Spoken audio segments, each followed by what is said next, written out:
Good morning all students. कल हमने fourth lesson पढ़ा था आपका कठपुतली। कठपुतली क्या है? कठपुतली किसको कहेंगे हम? कठपुतली कहते हैं जो लकड़ी की बनी हुई गुड़िया होती हैं उनको।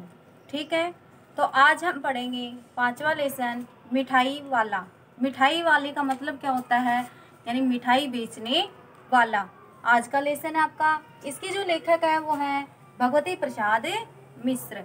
तो आपको लेसन और लेसन का लेखक दोनों चीज़ें याद रखनी है। ठीक है बच्चों, तो आज आप किताब निकालिए अपनी अपनी। जिस बच्चे के पास बुक नहीं है, आसपास के जो भी बुक स्टोर हैं उनसे बुक खरीद लें। तो पांचवा लेसन निकालिए मिठाई वाला। देखो इसमें बहुत ही मीठे शौरों के साथ वह गलियों में घूमता हुआ कहता। बहुत ही मीठे शौरों के साथ, स्वर यानी होता है आवाज़। स्वर का क्या कहेंगे? आप शब्दार्थ साथ साथ लिख सकते हैं, शब्दार्थ लिख सकते हैं साथ साथ। तो स्वर की मतलब होता है आवाज़। आवाज़, स्वर का मतलब होता है आवाज़। गलियों में घूमता हुआ कहता, बच्चों को बहलाने वाला, खिलौने वाला। वो जो आदमी था मिठाई वाला, जो नाम था उसका, वो गलियों में घूमता था और गलियों में आवाज़ लगाता था कि बच्चों को बहलाने वाला, खिलौने वाला। तो आपने देखा होगा कि हमारी जो गलियां हैं इनमें बहुत से आदमी आते हैं, कभी कुछ बेचने के लिए, कभी कुछ बेचने के लिए। तो वो बच्चों के लिए क्या लेके आता था? खिलौने और कुछ मिठाइयाँ लेके आता था। खिलौने वाला किसे कहेंगे? तो जो खिलौना बेचता है, खिलौने वाला। खिलौने वाला किसे कहेंगे हम? जो खिलौना बेचता है, जो खिलौना बेचता है। ठीक है, जो खिलौना बेचता है उसे हम क्या कहेंगे? खिलौने वाला। इस अधूरे वाक्य को वह ऐसे विचित्र किंतु मादक मधुर ढंग से गाकर कहता कि सुनने वाले एक बार अस्थिर हो उठते। विचित्र यानी अलग प्रकार से। विचित्र का मतलब होता है अलग प्रकार से, अलग ढंग से। तो आप लिख सकते हो विचित्र, विचित्र अलग ढंग से, अलग ढंग से। मादक मधुर, मादक, मादक मधुर यानी मीठी आवाज में, मीठी या मीठी और सुरीली आवाज, सुरीली आवाज। ठीक है, मीठी या सुरीली आवाज में। अस्थिर का मतलब स्थिर, एक जगह न होना। अस्थिर का अर्थ क्या होगा भाई? अस्थिर, अस्थिर का मतलब होता है एक जगह है न रुकना, एक जगह न रुकना। ठीक है, अस्थिर हो उठते यानी उसकी जैसे ही गली में आवाज आती तो बच्चे जो थे वो उसकी आवाज को सुन के वो चंचल हो जाते थे, एक जगह नहीं रुकते थे। उसके स्नेहा विसिक्त कंठ से फूटा हुआ, स्नेहा विसिक्त, स्नेहा यानी मधुर वाणी से जो आवाज आती थी, स्नेहा यानी प्रेम से, विसिक्त यानी आवाज उसकी जो प्रेम भरी आवाज थी। तो आप यहाँ लिखिए स्नेहा, स्नेहा विसिक्त,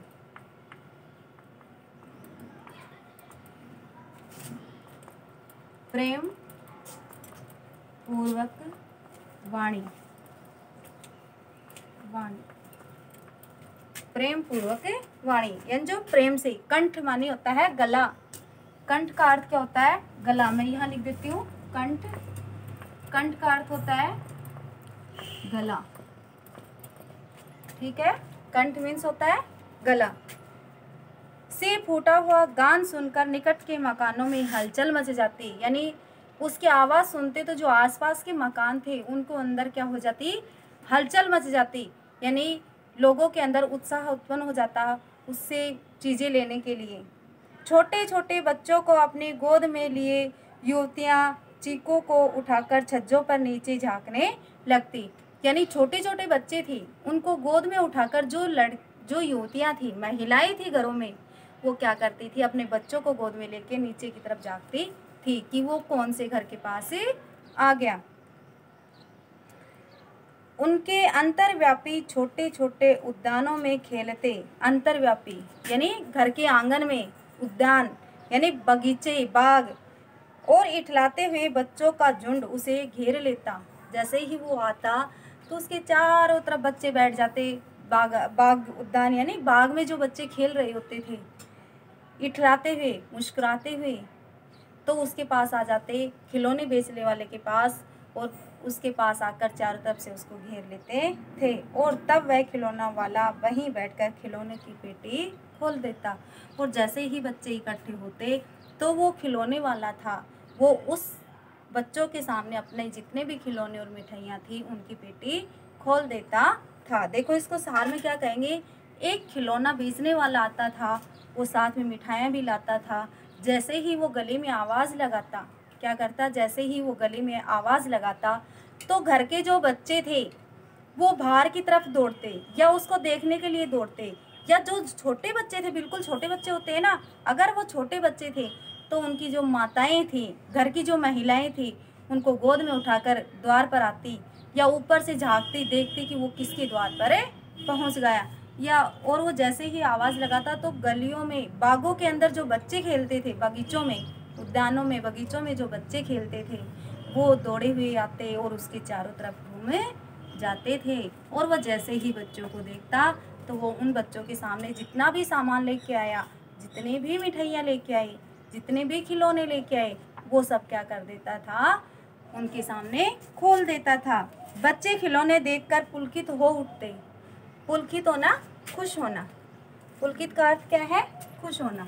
तो देखिए आप, पुलकित का अर्थ ये उतारते जाइए साथ साथ आप लोग, क्योंकि आपको याद रहेगा, नहीं उतारोगे तो याद कैसे रहेगा आपको। और सुनते भी जाइए लेसन का अर्थ। आप लेसन पढ़ते हो, बुक नहीं खरीदी है तो सभी अपनी बुकें खरीद लें, ठीक है सभी बच्चे। तो देखना पुलकित का अर्थ क्या होता है, पुलकित, पुलकित का अर्थ होता है ना खुश होना, खुशी होना। पुलकित का अर्थ होता है खुशी होना। वे पैसे लाकर खिलौने का मोल भाव करने लगते। वो बच्चे घर से क्या लेके आते, पैसे लेके आते, और उससे जो अलग अलग प्रकार के खिलौने थे वो खिलौने लेते हुए उस खिलौने वाले से उनके भाव पूछते, यानी मोल भाव करते, पूछते। इसका दाम क्या है, इसका, छोटे बच्चे होते हैं, थोड़े से तुतलाते भी हैं, तो वो ये नहीं कहते थे कि इसका दाम क्या है, वो बोलते थे इसका दाम क्या है।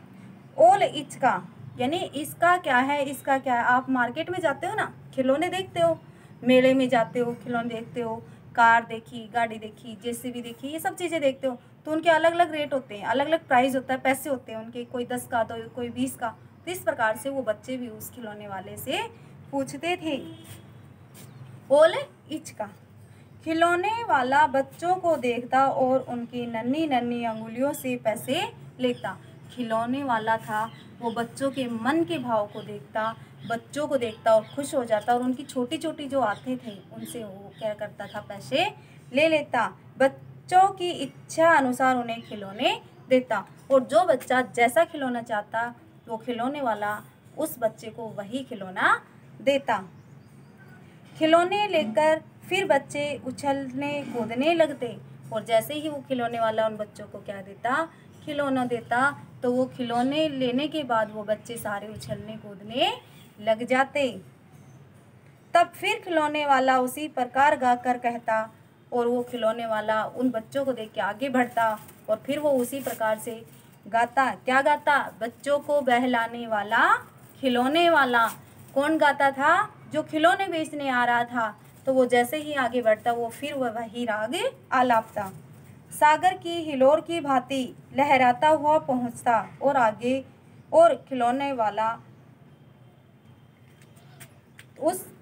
सागर की हिलोर की भांति, यानी जैसे सागर में हिलोर यानी उसके अंदर लहरें उठती हैं, उसी प्रकार से यह मादक गान गली भर के मकानों की ओर, और वो उसका जो स्वर था, मीठी आवाज़ थी, वह गली के मकानों में इस ओर से उस ओर तक लहराता हुआ, यानी उसकी जो आवाज़ थी हर मकान में, हर घर में उसकी आवाज़ें पहुंचती थी और वो मस्त होकर बहुत सुरीली आवाज़ में गलियों में गाता हुआ चला जाता था।